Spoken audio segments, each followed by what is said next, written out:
G'day there, it's Dave here, Dave Mills, with another one of my Tarka home series videos, and I would like to sort of touch on how do you know if you are winning? How do you know?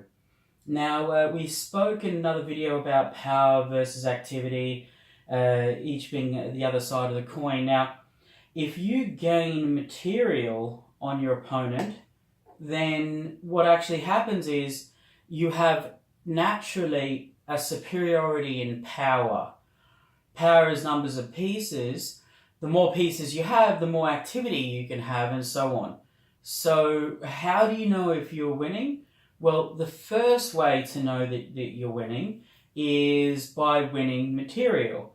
And the typical way to win material, I'll just grab this. The typical way to win material is a tactic. The king is under check, there's no way to destroy the piece, and the queen is lost. King can move 1 to 3 squares in all directions, retreats, and now the queen is worth 24, and the knight is worth 8. So from a power perspective, that's an easy piece count. Alright, there's a loss for white of 16 value points.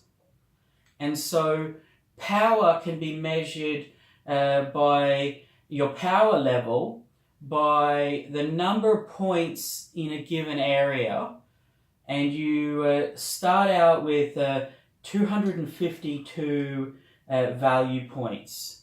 And so when you're attacking an area, you can very quickly see you can have an advantage of power with winning the exchange, as in this tactic here.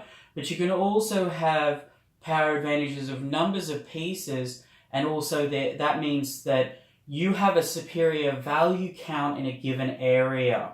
So it's very important to learn the value of the pieces so you can actually have a very clear measurement. And obviously, the value of the pieces varies depending on their potential activity, how far they can go across the board, how many squares they can influence from the center of the board.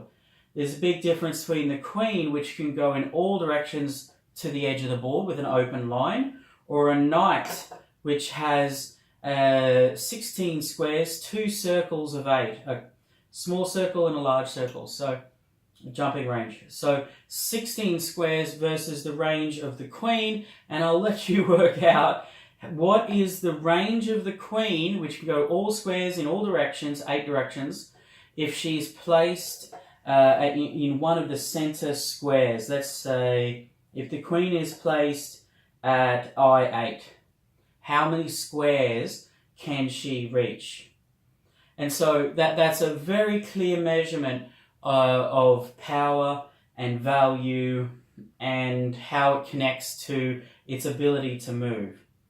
Alright, thank you very much for your time. Take care. Remember to strike a match and ignite a blazing star. Bye.